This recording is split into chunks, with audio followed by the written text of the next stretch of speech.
It's really an honor to be here to ask you and speak to you about this wonderful book. I had a chance to read it. Thank you so much. It's always a pleasure to see you and meet you. Thank you. Thank you so much. I've known you for so long now. Yes. It's nice. Thank you. I read the book and I absolutely love the book. I think what I loved about the book is that, you've taken some very difficult concepts and made them simple with stories. But at the same time, you've simplified it, but the book is not simple because there's so many riddles inside there. So it's like a little trick where the book is simplified, but it's not simple because it makes you also think about a lot of things. So what I want to know is that when did you start thinking about writing this book? When did I start? In fact, we have grown up with these stories. Right. My father used to say these stories, and we would look forward to it every night before sleeping. So when I heard these stories retold by Gurudev, Right. with this deeper wisdom, meaning, and I felt that everyone should have an idea of what all these great Puranas are speaking about. So then, from then onwards, I wanted to write, and I started writing about Lalita Sahasranam, which my mother used to chant every day, Right. when we were small, about 1,000 names of Mother Divine. So I wrote a small book on Lalita Sahasranam, and then slowly the idea came, because in 3 days I finished that book, completed, So that way, it gave me greater, you would say, encouragement that I should write something. And it has always been my father was a very good writer. Oh, really? In I fact, didn't know yeah, that. Right. a scholar. And my grandfather was also. So it is there in our lineage, I think. And you know about Gurudev. Right, of course. Of course. So, how long did it take you to write this book? How long? Not much, maybe 2-3 months. 2-3 months. But these stories, you said that these stories were something that you used to listen to. Your father used to tell you when you were young.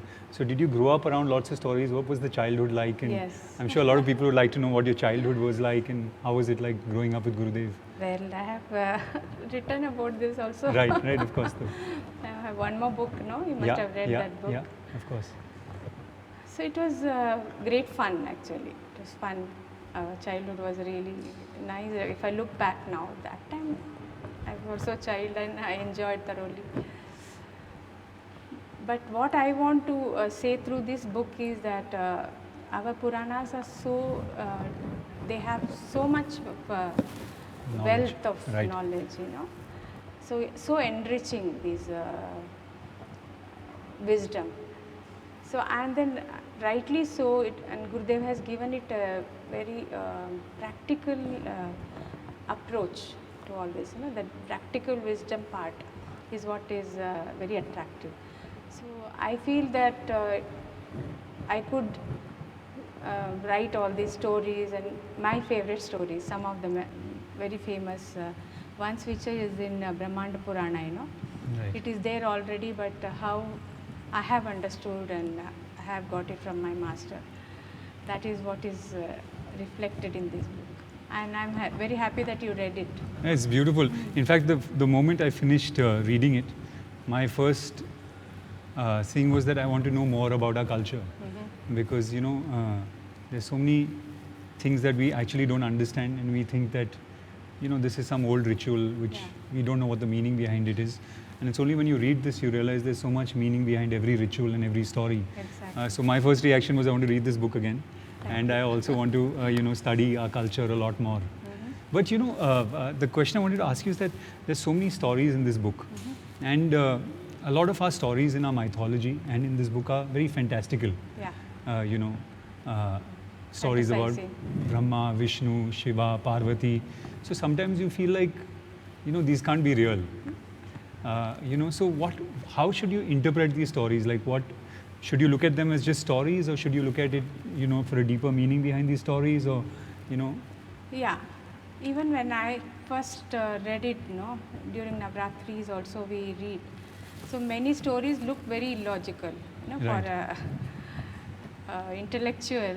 point of view, it really seems, that, Devi came and said, and then she vanished all the asuras Right. just through her hunkar. So it seems like fantasizing, but then if you see the deeper meaning, that hunkar means what, the breath thing.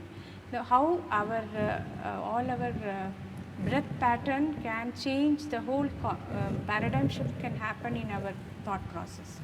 So what is sur and asur? That is also beautifully explained by Gurudev. He says, sur means besur we say, no, that is what is sur That's se me. gao.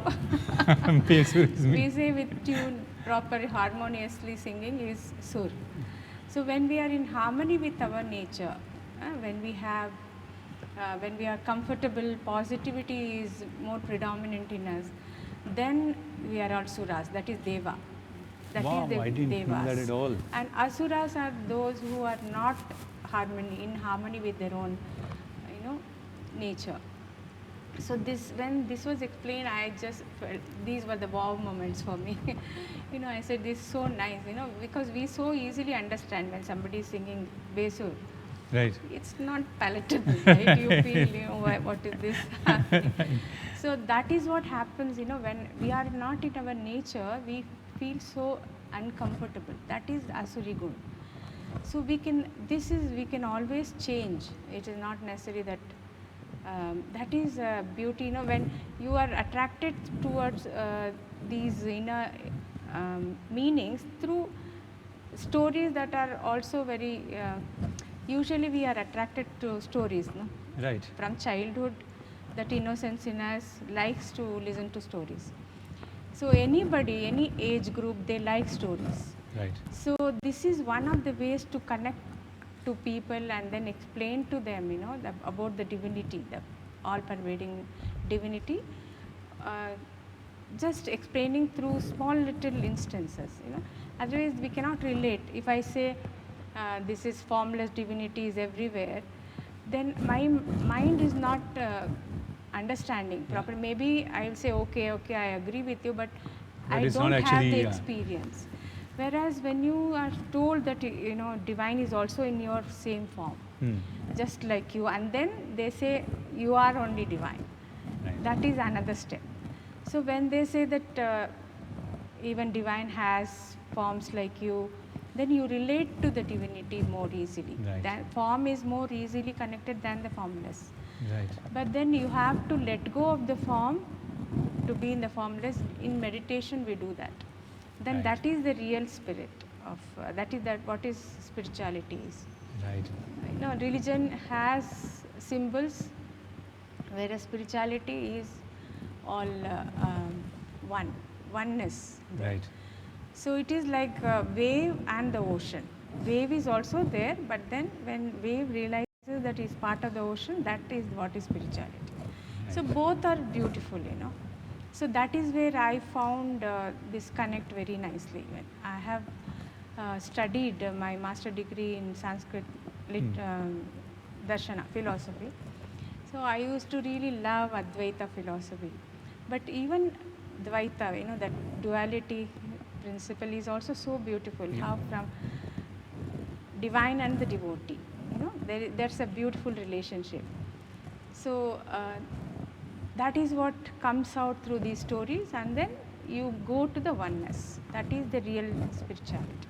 Right. In fact, there's that story about duality, which I really like, the one between Shiva and Vishwakarma, where he talks about duality.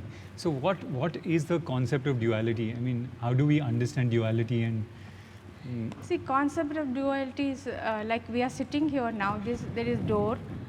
There's this chair is there. It's made of wood. Door is made of wood. Windows are made of wood. But everything is wood at that one level. But then door cannot be a chair. Chair cannot be a window, right? Everything has its purpose. That is duality. But ultimate truth is everything is made of one substance, that is wood. So that is where, your mind has to transcend from duality to the oneness. That is Advaita. So that is what these stories also say very nicely. It's speaks about that. Yeah, the story, Vishwakarma. actually the story makes it so simple to Yeah. sort of understand. I want all of you to read that story, so I won't tell what it is. You So read it. I read it, it's beautiful. Yes. So talking about Sur and Besur and Asura, Asura. Besur is me, but we've heard you sing and you sing beautifully. Can we request you to sing a song? Oh. I will sing little later. Okay, okay, little later. But you have to sing for us. Okay. Like little bit, few lines at least. Sure. Yeah, Yeah. lovely. And the other thing that I found really fascinating was the levels of communication. You know, I never realized that there were 4 levels of communication. You communicate with words, and you know that there is Yes. communication which is Yeah. silent as well. But then there's 2 other levels of communication that happen. Yeah. They say that we have para, pashyanti, madhyama, vaikari. These are the 4 levels of communication. Vaikari is, we all know, this is language. What we are speaking now, that is very, it is, you know it, you can understand through words. No? Hmm. And then madhyama is feeling level. Like you understand your pet's dog's language, you see them and you can feel, right? Or the child in mother and child relationship, they know it before the mother knows, before the child wants, the small baby. So that feeling level communication is there, that is madhyama. And then we say pashyanti. Pashyanti is cognitive knowledge, cognitive communication. That happens in meditation, like all our ancients here, they downloaded all these knowledge from the Akashic record, they say, no, that is, downloading is called pashyanti. They, that is the other level of communication, cognitive ability. And then And para, that happens in meditation. yes, meditation, Like deep and meditation, yeah. and para is where no words can reach. That is beyond any words, and there is when there is no two.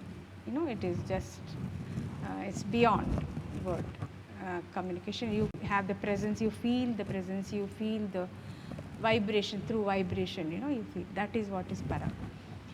So here we call Parashakti. That is the beauty of Devi.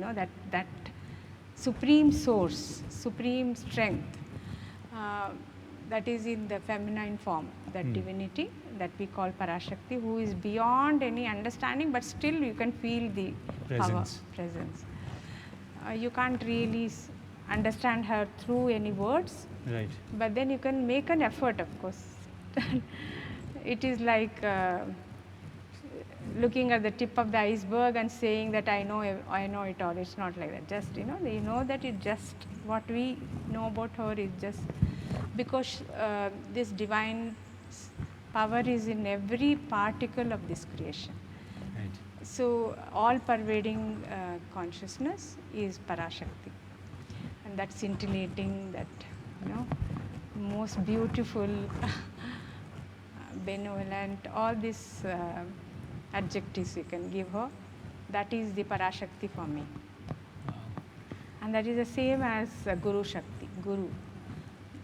Guru and Shakti, Devi are not separate.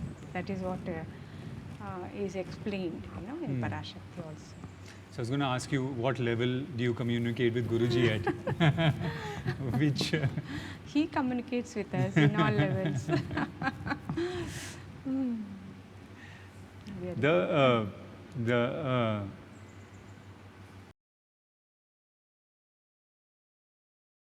As a young person, you always, when you think about spirituality, and there was this beautiful line which you said that knowledge of the world is science and knowledge of the self is spirituality. Yeah.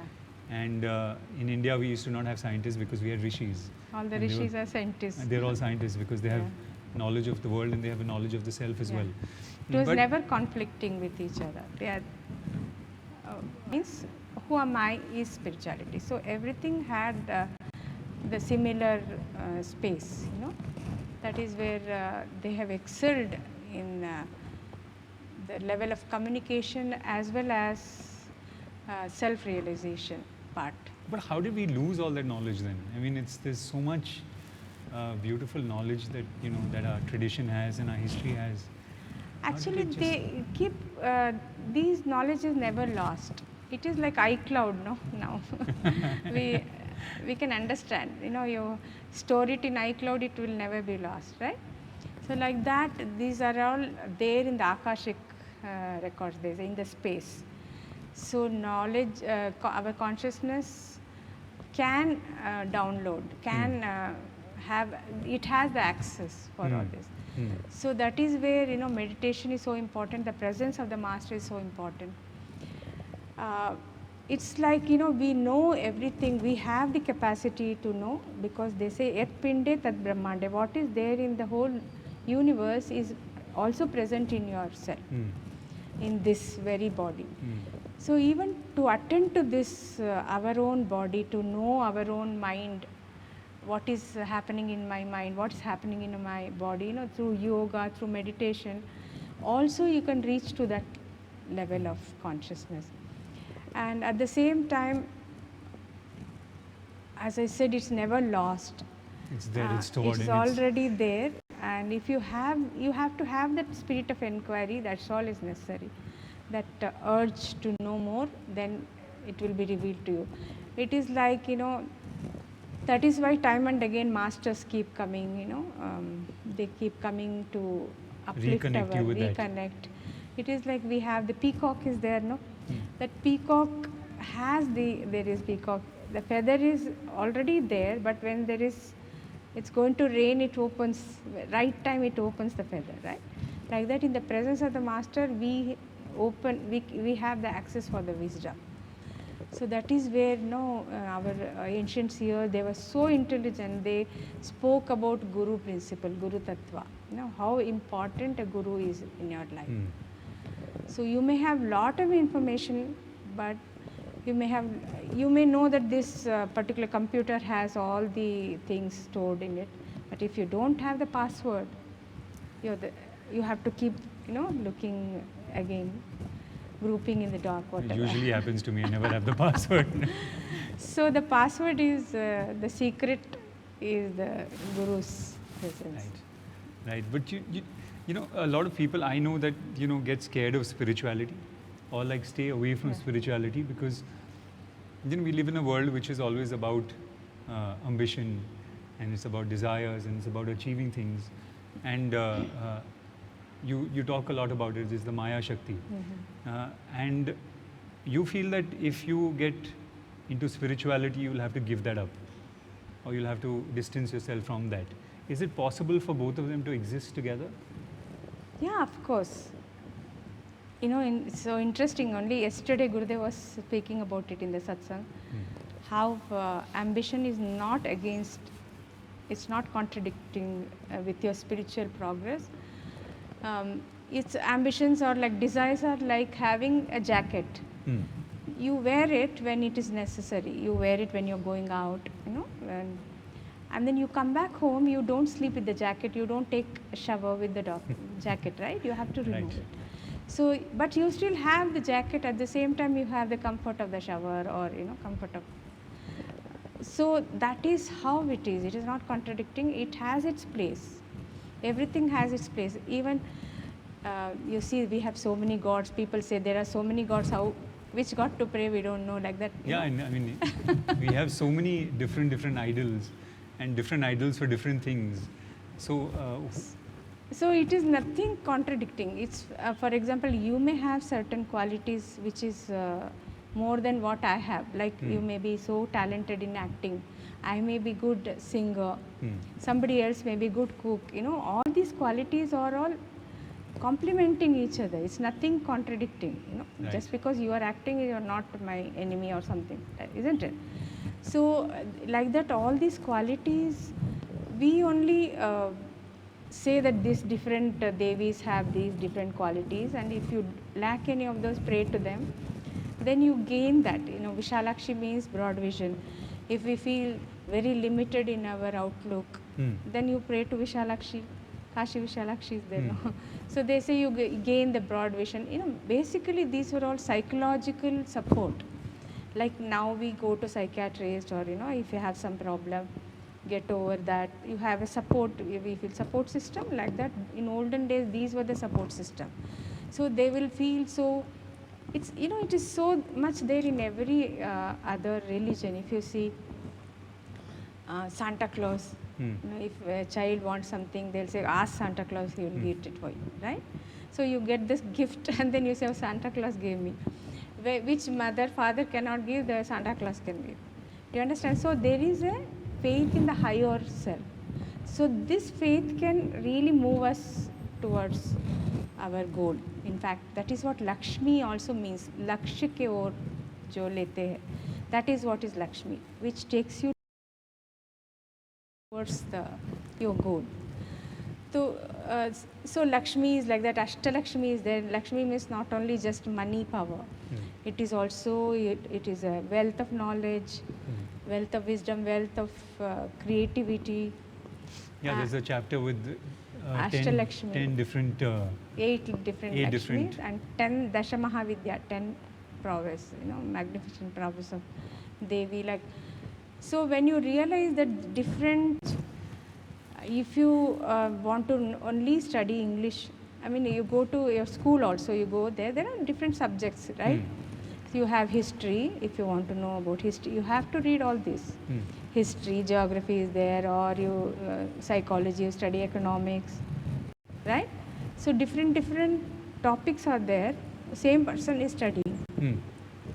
So when you go to when you gain knowledge of the different quality subjects, you get more enriched, isn't it? So like that, the Devis and all, we just say this Devi has this power, so pray to her. Means be focused. When you prayer happens means when you're focused on something. When the mind is not scattered. When the mind is scattered and confused, nothing you can achieve. So when you are praying means you are concentrated. You have given the whole thing to one. You are in the what to say. You're in one like you're place. totally your mind's not going here, there, everywhere, all over the place. So you're in one place, no? So then you can think better. So you can plan better and then accomplish things better. So that is why in olden days go to this temple, or if you are not feeling well, go and climb this hill. When you climb the hill, no, there is your health also becomes better. Right. Your breath pattern changes, and then totally when the breath and mind are very closely interlinked. You have done Sudarshan Kriya, I know about it. So how it can cure so many mental illnesses. So these were all real, I would say, such a support, psychological support. And every story, if you understand from the deeper meaning. I'll tell you the story about Shanishwara you were talking about. Yeah, that was something that I was very interested in, because it talks about dispassion. Yes. And we always feel like you have to be really passionate about things. And that story is actually about being dispassionate. Yeah, you want to know that? Yeah, I do. I would like all of them to know as well, because... Yeah. So it is about, once it was time for Shiva's Ananda Tandava, Shiva always keeps dancing whenever he is, that blissful dance we call. So then Parvati got very enthused. She said, I want to build a nice stage for you. She's very creative, Parvati. So I want to really have a nice, good looking stage, and I want to do it. So then Shiva said, of course, and then we'll invite everybody, all the devas, and everybody will invite. He said, yes, but if Shanishwara comes, then the stage will crumble. Dispassion, no, and nothing is remaining. Usually there is this feeling that when you have that Shani Dasha, then everything is going to, He's got destroyed, yeah. So then she says, oh, what to do? Then she says, okay, now you go and request Shanishwara, please don't come. How can I do that? He said, okay, let me see, let me try. Then you go and ask him not to come. But if he insists he's coming, then you can give me signal with your anklets. You make the sound of your anklet, then I will only destroy this. Why he should destroy? I will only remove all the things. So then Shiva goes to Shanishwara, the story goes, and then Shanishwara, he requests, then Shanishwara says, whatever is your wish is my command, my lord. If you say I should not come, I will not come. But you know, I want to see your dance. Can you dance for me here? So he said, okay, I will dance, and he danced. So when he was dancing, naturally the anklets will Make the sound. Make the sound. She heard the sound, Parvati. So she thought that is a signal that Shanishwara is coming. So she removed all the, destroyed all the stage. And then the story goes like this, and then he came back and all this, So what even Gurudev says, when you follow wisdom, fun follows you. But when you follow fun, misery follows you. Here, Shanishwara followed the words of the Lord. He said, okay, I won't come. So for him, he got the Ananda Tandava right in front of him. Whereas Parvati is the intellect there, you can say. So she was, even though it was a sattvic doership, she wanted to do something. She was so enthusiastic about it, but it was a doership still, So she, because of the doership, then when you are in doership, there is always there is a ego issue coming there. There is no dispassion. So you don't let go. You are thinking, I am doing it. I'm the one who's responsible. So that is where this happened.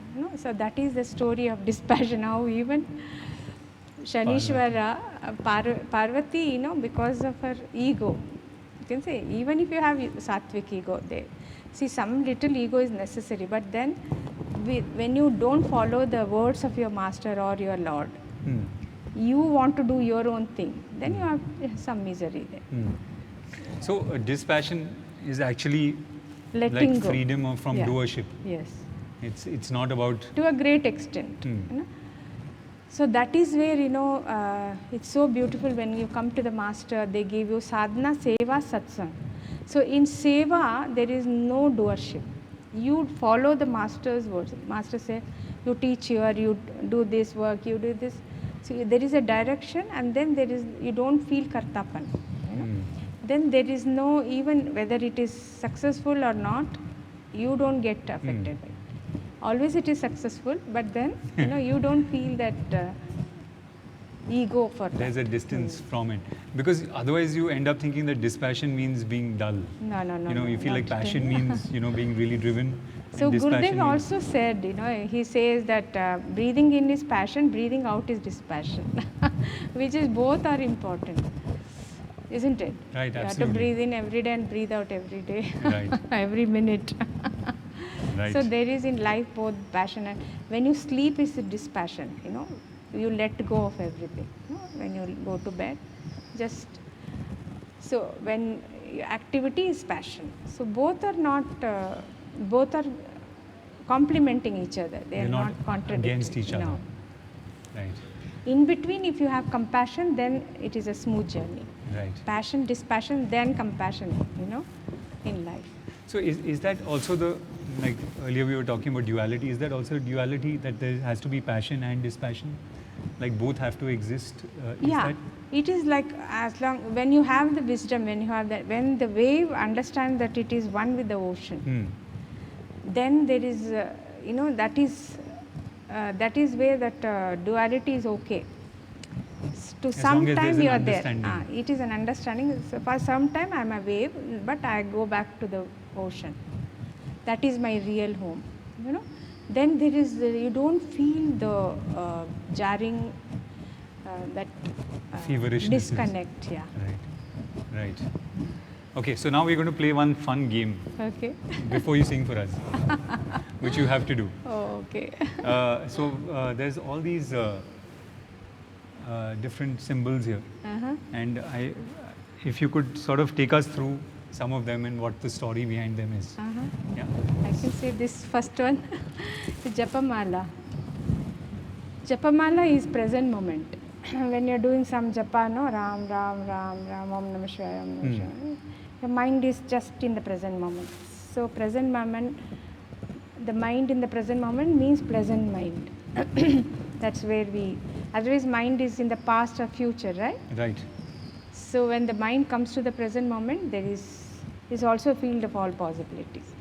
So that is the present moment. Japa signifies that. This is Japamala. Okay. So this is the Trishul. Yeah, with the Damaru. Damaru. So Trishul is 3 states of consciousness. Jagrat, Sushupta and Swapna. That is waking, sleeping and dreaming state. Shiva is above all the 3 states. Means he is a Turiya Avastha, 4th state of consciousness is Shiva or the divine, Mother Divine, whoever, Parashakti, everybody is in the 4th state. And Damaru is signifies the space element. The sound is connected to the space, that Chidakash, Chittakash, they say. So it is Damaru also like infinity, no? It's The sign of infinity, always there. Wow, I'm going to look at this very differently. I had no idea it had so much meaning behind it. This is Kamandalu. This has water, and this is Sankalp Shakti, they say, that power of positive intention. And also containing the love. That is what we see in Vishalakshi Murti, no? We see in Vishalakshi. She holds in one hand Ganesha, that is the motherly, nurturing quality of the Mother Divine. One hand is the Kamandalu, which they say that full of water, which is synonym to love. In Sanskrit, Apa means love, Apa also means water. So she has she knows to hold love also. Many of us feel the love, but we are not nurturing it, or we cannot hold it properly. So she knows how to do that both. So this represents that. And then what else you want? With this, sometimes they ask you to chadhao jal. Yeah. That is to the sun, or Surya Dev and stuff. Sankalp. It's because of the Sankalp. Yeah. You take the Sankalp, whatever you wish, and then you offer to the universe. So I have this wish. If you have anything else better than this also, you can give me. So you give the freedom to the divine. Universe. Yes. So that's very nice Sankalpa. When Gurudev explained that, we really felt so nice. Beautiful. And then a conch is for activating the Sahasrara, which is the higher state of consciousness, highest point in us. No? This is Sahasrara. So connected to the highest level of consciousness, Sahasrara. So when you blow into this, it actually activates the Sahasrara. So many different instruments affect different parts of our body. Right. So conch affects the Sahasrara chakra. Oh my God, I had no idea. And the flute affects the throat. And the string instrument like veena and all affect the heart. And then there is a big pipe. Right. What is that? Nadaswaram and all. No? They affect the stomach, the Nabhi chakra. And then bass, all the drum and all, no? The bass chakra. And also this one is Agya chakra is bell sound. In the temple we have bell, no? Right. Aarti ke liye Which bell is why you feel so peaceful after you hear the bell, and centered. Yeah. And that's a similar thing that happens when you chant mantras. No? Yes. Is the sound of the mantras actually affects different parts of the body. So the mantras have been created to affect you in a certain way. Yes. The sound of the mantra. Yeah. Secrets. Secrets. Okay, what else can we find? It's a very beautiful science, Yeah, there is so much science behind it. And what's beautiful is, like in the book, is that there's so many stories so that it becomes easier for people to sort of accept, and it becomes more universal. Correct. Otherwise, like you said, people will resist it if you just give them information directly. No. So everything actually has a deeper meaning behind it. Yeah. So for a very small child, this fantasizing is very nice, They fought with so many times, so many years they fought in the underwater or in, they fought with horses and elephants, all those things, it really excites them. But then we understand from a different level when we become more mature, and then when we get the deeper knowledge in these stories, we appreciate our own life, because as I said, Sura Asura don't live in any other planet or any place. In ourself, in our own mind, when we feel negative, it is all Asuri quality. When we feel positive, it is Sur, the Devatas, you know. So, and we have the power to change them also. You know, how you can really affect our own mind can be in control of ourselves when you do meditation, when you are in samadhi, and you can polish this. The refinement of consciousness is what is basic. In fact, it's not necessary that only devas are very good, asuras bad. No, even devas, among devas, if you see, Indra was always fighting, always he was. Yeah, that's the other thing. When you think about some of the stories about our gods, they are angry, they are jealous, and you feel like, but gods are supposed to be above this. In one way, it is so nice because easy to connect to them. You're not kept them in very high pedestals so that you cannot reach them. You know, you feel you're inferior. No. Then you say, oh, even gods and goddesses, they are fighting with we also. nothing that we are special, that we are going through, right? So, in fact, there is one story about Parashakti. Do we have time? Yeah, I think we do.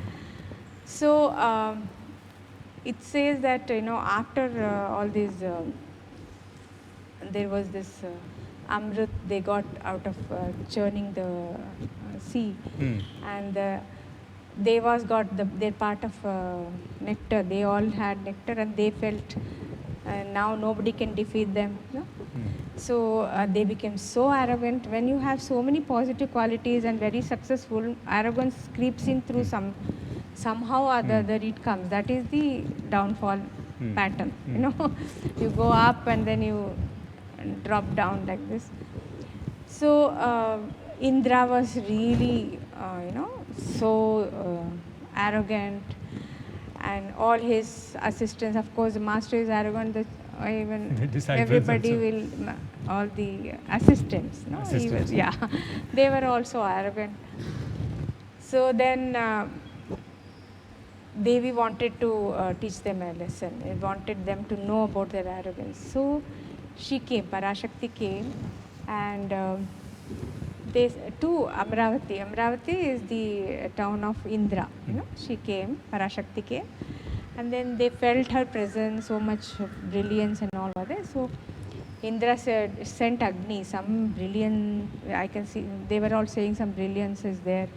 Light is there. So he said, okay, go Agni, you go and see, you are the most powerful one. So Agni goes and sees there is a big, beautiful light, magnificent light. And he goes and says, I am the Agni which can burn 3 lokas, I am so powerful. He glorifies himself and then asks, who are you? So then the voice says, Parashakti, she says, that okay, you're Agni, okay, now she gives one blade of grass, keeps it there. Now you burn this and show me, then I will tell you who I am. So Agni say, only this, you know, nothing, one blade of grass, no? He can burn the whole 3 worlds. So he said, okay, I am doing like that, and then he tries and it doesn't, nothing happens, you know. Then he really gets nervous, he runs to Indra. Then Indra sends Vayu next. Then the god of air. So he says, oh, I can destroy all the 3 worlds. I'm so powerful, I am the Vayu Devta.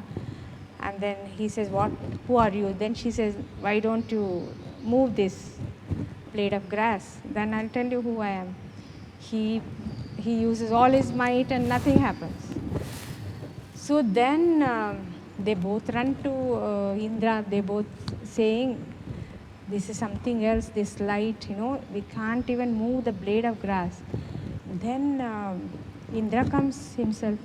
He comes and he sees nothing, there is no light, nothing is there. And he realizes that, oh, I cannot even see the light which these 2 saw at least. I don't even have that much of punya, you know, that merit to see this light. So then he becomes then he says, okay, something is wrong, no, I have done something wrong, and then he prays to the Mother Divine, please, forgive me if I have done anything wrong. And the story goes that then she gives her darshan, that is Parashakti. She says, that is how, anybody, she takes care of all her children. Like if you become arrogant, there's a lesson there's there. a lesson there. So that is what is Parashakti. Parashakti is that supreme source of strength in us. And through devotion one can get, and faith.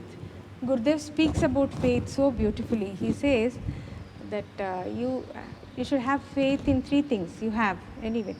Either I can do things, then only things can move, right? Or faith in and goodness of people around you. You have good friends, then you feel confident.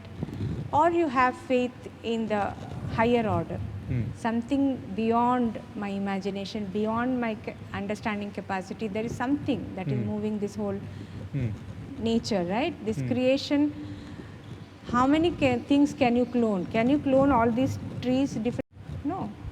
Everything in creation is absolutely mind-boggling, right? You cannot fathom the magnitude of the creation. Yeah. So from small little ant to that big beautiful bird. Yeah, and that's how you start the book. Is that what's fascinating is that something that is a small seed actually has the blueprint of a humongous tree. Yeah. And that's just, actually when you look at it, it's so much wonder to that. Yeah. It's like one mango seed can create in the same mango tree. One is sweet, one is sour. It's not so sweet. One is ripe and one at one time, right? Right. It is like in one tree only you can find so many different varieties, different intriguing points. No? So that is where you find that how divine is all pervading. Divine means, what is the characteristic of divinity is all pervading. What is that we say? Omniscient, omnipotent, omnipresent. Means it's always there, it's present everywhere. And it's a beauty, Satyam Shivam Sundaram, they say. It's a truth which never changes at any given point. And which is so beautiful. You see, anything you take, even the stones are so beautiful. You go to the mountain, it has a beautiful texture to it, no? Wavy mountains, Blue Ridge mountains are there, when you see the mountains, or that beautiful trees or the river, anything you take in nature, it has the beauty, glorious. So beauty and that benevolent nature, it is always there for your, nature always helps you, right? Everything in nature is useful. So if we can also, and human being is the most evolved creature, we are the highest in evolution. So that is where all these beautiful thought process or thinking, you can say think tank, you can say, is very essential for us. That is where right direction can be given to the youth also. We don't live in the past, we learn from the past, isn't it? We don't have to live in the past. We don't have to wear dresses like them and have shield and bow and arrow. No. But the essence when we can learn, and that is what I feel so beautifully Gurudev has been giving to the world, that essence of every great scriptures. His words are like, you can refer to the scriptures. And simplified. Yes. So that everybody Practical can wisdom. access it. Yeah. Lovely. Thank you so much. It's been wonderful talking to you. I know. But we're not going to let you go without singing. Before actually starting, I wanted to say everything you can ask, any question, don't ask me to sing. I was given special instructions to ask you to sing. Oh, it is not from you, then I am not No, it singing. was for me as well. I asked if I could ask you and they said you must. Okay.